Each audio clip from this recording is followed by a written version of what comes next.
So let's go through these probing questions one by one. So first of all let's understand कि probing questions होते क्या है. So let's say अगर आपको आपके कस्टमर से और इंफॉर्मेशन निकालना हो, बिकॉज सेल्स करने के लिए आपको प्रोबिंग क्वेश्चंस आना बहुत ज़रूरी है, then only you will be able to identify more about your prospect and lead. क्योंकि उनके बारे में अगर आप जब तक नहीं जानोगे इन डिटेल में, देन आप उनको क्लोज नहीं कर पाओगे. Because every one have different kind of motivation और ड्राइव, जो उनको कुछ प्रोडक्ट खरीदना होता है या सेल, या उनको कुछ चीज़ें चाहिए रहती है. So now you are here selling a high ticket course.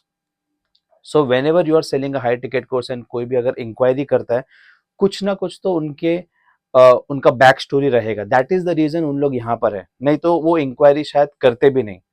The reason वो ही आपको फाइंड करना है थ्रू दीज प्रोबिंग क्वेश्चंस. सो ये मेरे best one of the like मैंने शॉर्ट लिस्ट किए हैं कुछ मेरे अराउंड 7 to 8 प्रोबिंग क्वेश्चंस, जो कि मैं हमेशा यूज करता हूँ मेरे कॉल में. And it worked every time. It help me कि मैं अपने प्रोस्पेक्ट को और जानूं इन डिटेल में, to find out an autopsy kind of a call. कि अगर आपको एक कॉल का ऑटोप्सी मालूम पड़ गया कि क्या क्या हुआ था कॉल में, कौन से पॉइंट पे क्या क्या इन्फॉर्मेशन मुझे मिली, देन वो उस इन्फॉर्मेशन को मैं यूज कर सकता हूँ. लेट्स से अगर ये आपका फर्स्ट कॉल है या सेकंड कॉल है और आपने अगर ये ऑटोप्सी निकाल ली, देन आप नेक्स्ट कॉल में आप इसको यूज कर सकते हो to drive that prospect towards sales. और आप उसको अगर फॉलोअप भी करना हो तो आप उस रिगार्डिंग फॉलोअप करोगे. Because you will know how to like push the right buttons, right pain points, अगर आपको पता चलेगा तो. नहीं तो मालूम पड़ता है अगर किसी का टाइम इशू है या और उसको पैसे का कुछ प्रॉब्लम नहीं है, देन आप उसको बार बार पैसे के लिए भेज रहे हो. किसका बैक स्टोरी कुछ ऐसा है कि उसको ये करना ही है, कुछ ना कुछ रीजन से, उसके लिए कुछ खाली फैमिली को प्राउड करने के लिए. वो ऑलरेडी एक लेवल पे, बट उसको ये चीज करना है टू प्रूव खुद के लिए, और मे बी फ्रेंड्स के लिए, और maybe some other reason. But वो रीजन क्या है, वो रीजन आपको ये प्रोबिंग क्वेश्चन से ही पता चलेगा. So let's go one by one. My favourite is this.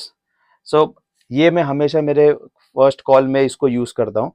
Can I so I repeat with a proper watch my tone कि मैं कैसे बात कर रहा हूँ. बिकॉज अगर आपने सही टाइम पे अगर आपका प्रॉपरली वो टोन नहीं यूज किया, then it won't work.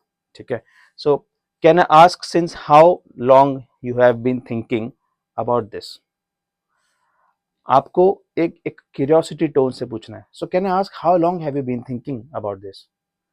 You are trying to know interest कितने टाइम से है. बिकॉज जब ये पूछते हो तो कस्टमर अपने बारे में बहुत सारी चीजें बताएगा which you have to note down. So another example is, do you ever feel that things would be good if you did this little early. क्या अगर आपने इसको थोड़ा बहुत पहले किया होता तो क्या थिंग्स अच्छे होते.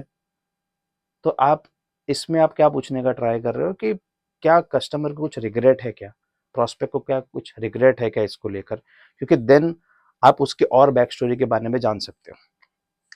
Another example is, why are you considering this now, why are you considering this again, why now, why not after couple of years. आप इसमें टेक्निकली आप ये पता करने का ट्राई करो कि अभी क्यों वापस वो कस्टमर या वो प्रोस्पेक्ट जाग गए. आई एम श्योर कि ना उसने लेट्स से 1 साल से सोच रहा था, 2 साल से सोच रहा था, 3 साल से सोच रहा था, बट अभी क्यों, और क्यों उसको अभी करना है, क्यों बाद में नहीं करना. ये आपको एक क्लियर इंटेंशन बताएगा कि उसका रीजन क्या है वापस आने का, और ये रीजन आपको बहुत हेल्प करेगा to close him. Another example is, do you believe in yourself that you can achieve your goals if somehow you manage to join this. Again, do you believe in yourself that you can achieve your goals if somehow you manage to join this. अभी आप उनको एक एक picture एक create कर रहे हो कि जहां पर क्या वो बिलीव करता है अपने ऊपर कि कर पाएगा अगर उसने कर लिया, अगर ये ज्वाइन कर लिया समहाउ. सो इसमें टेक्निकली आप उसको एक क्वेश्चन भी कर रहे हो, ये एक ईगो पे भी एक बात लेकर आ रहे हो कि क्या कर सकता है. Because you have to also understand to become a top performer, आप कभी भी एकदम मीठी मीठी बातें करके नहीं कर पाओगे। आपको कुछ स्टेटमेंट्स या कुछ क्वेश्चंस आपको ऐसे पूछने पड़ेंगे जो उनके ईगो की तरफ रहे, वो ईगो उनको बारे में बात होनी चाहिए, उनको उनको फील होना चाहिए कि अरे ये मेरे को ऐसे क्यों, अरे मैं तो कर सकता हूँ, जैसे कि मुझको ईगो आ, मैं तो कर सकता हूँ, मैं क्यों नहीं। नॉर्मली इस पे रिप्लाई आएगा कि yes yes of course I can do this, मैं तो कर सकता हूँ, मुझे मेरे पे पूरा भरोसा है। सो ये आपको एक यस की तरफ लेके जाता है। Let's go to another is what will happen if you achieved your goals.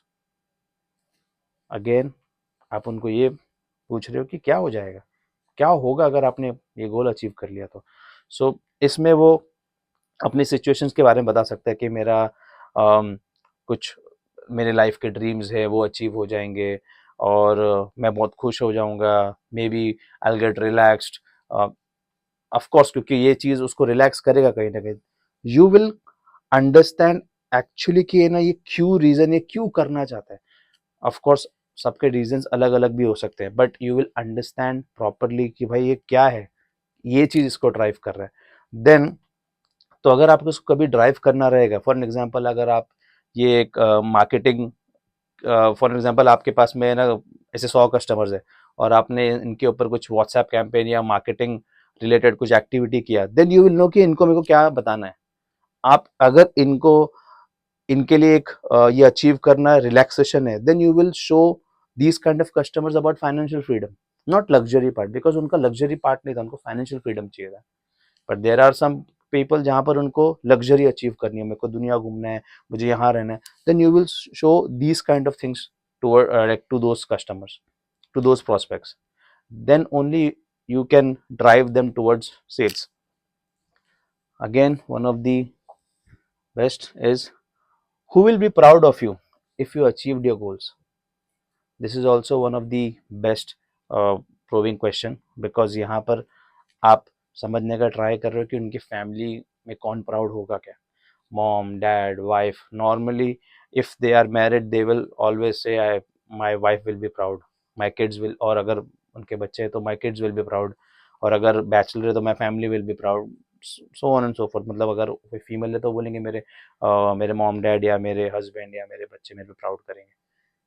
Sometimes there are people कि उनको एक सोसाइटी, उन लोग ऑलरेडी एक लेवल पे, बट उनको एक सोसाइटी में एक फेम चाहिए, इसके लिए वो करना चाहते हैं। फॉर एग्जाम्पल किसी ने कुछ ये कोर्स का मतलब ये कोर्स करके उसका लाइफ अपग्रेड हो गया, करंटली ही हैव और she have a good car, but let's say उनके गोल्स अचीव होने के बाद में हमारे उन लोग के पास में मर्सिडीज कार आ गई या BMW कार आ गई।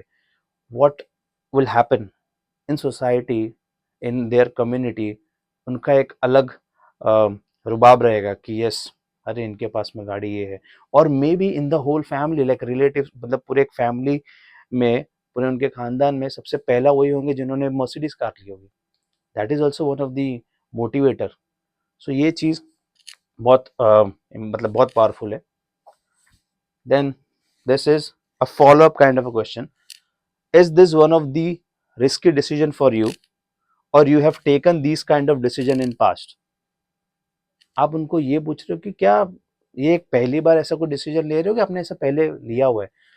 यूजुअली जो भी हाई टिकट कोर्सेज की तरफ इंक्वायरी करते हैं उन्होंने ऐसे डिसीजंस पहले लिए हुए रहते हैं, बिकॉज अगर आप उनको कोई बिजनेस कोर्सेज पिच कर रहे हो तो ऑफ कोर्स वो कोई एक बिजनेसमैन ही होगा और उसने लाइफ में पास्ट में बहुत सारे ऐसे डिसीजन लिए होंगे जो कि रिस्की होंगे, but somehow they were able to crack it. At that time they didn't knew, but after that उन लोग को आराम से पता चल गया कि हाँ मैं क्रैक कर सकता हूँ और हो सकता है।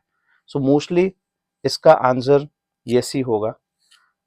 जैसे यस होगा then you can ask worked in your favour, like क्या आपके वो फेवर में काम किया, कितना कितना प्रोबेबिलिटी रेशियो था कि मतलब आपने अगर 10 डिसीजन लिए या 5 डिसीजन लिए तो कौन से आपके फेवर में काम किए। ये टाइम पे वो बताएगा कि हाँ मेरे इतने तो काम किए थे, ये था। And then you can like stick, then you can pitch, और मे बी समहाउ आप अपने प्रोडक्ट को लेकर आते हो कि yes this is one of those decision in your life, this is very rare, a bold risky decision, but you know you have taken these kind of decisions in the past and काम किया है, ये भी वही वैसा ही decision है जो आपको लेना है, क्योंकि these kind of decisions only आपके लाइफ को ट्रांसफॉर्म करते हैं 360, and that's how you can end this objection. क्योंकि आपको उनको मोटिवेशन या स्पीच वैसा नहीं है, it just that they are confused, they are genuine, but they are confused, they need some kind of a motivational push, or maybe to understand, or maybe someone like to understand them actually कि उनको क्या चाहिए. और then जब आप ये probing questions use करते हो तो टेक्निकली और आउट ऑफ सिंग, लाइक हर एक कॉल के बाद हर एक उनका बैक स्टोरी क्या है, बैकग्राउंड क्या है, क्यों करना है, कौन खुश होगा, कौन प्राउड होगा, उनका क्या गोल है, उनका क्या ड्रीम है, जब ये आपको पता चलता है तो लेयर बाय लेयर आप उनके साथ में एक बॉन्डिंग क्रिएट होता है. फर्स्ट लेयर बाय लेयर आप उनको जानने लगते हो, and then you understand what they feel just over the call, even if they are like not speaking at that time. You understand, you can feel them, and that's how you close a sale. You drive someone, some prospect towards the sale, because ये कोई single call closure नहीं. You are not selling 5 रुपए का product या 10 रुपए का product. Maybe you are selling high ticket which starts from let's say 1 lakh or maybe 2 lakh and it goes up to 10 lakhs, 15 lakhs, 50 lakhs. वो closures कभी भी single day closures नहीं होते, but it takes time. Completely depends कि आपका उनके साथ में रिलेशन कैसा है, कॉल पे कैसा, how much do you know about them, then only you will be able to close them. So here it is guys. So ये प्रोबिंग क्वेश्चंस आप उनको यूज कीजिए, ट्राई कीजिए कैसे उसको करना है, and let me know in the comment. अगर आपको 1% भी अगर आपको चेंज लगता है, please type in the comment box that I am master of sales, and also please share this with someone whom you think कि उसको ये हेल्प होगा, because the more you give, the more you receive. Don't forget this, and please like, share and subscribe this channel and click on the bell icon. Good luck and kill it.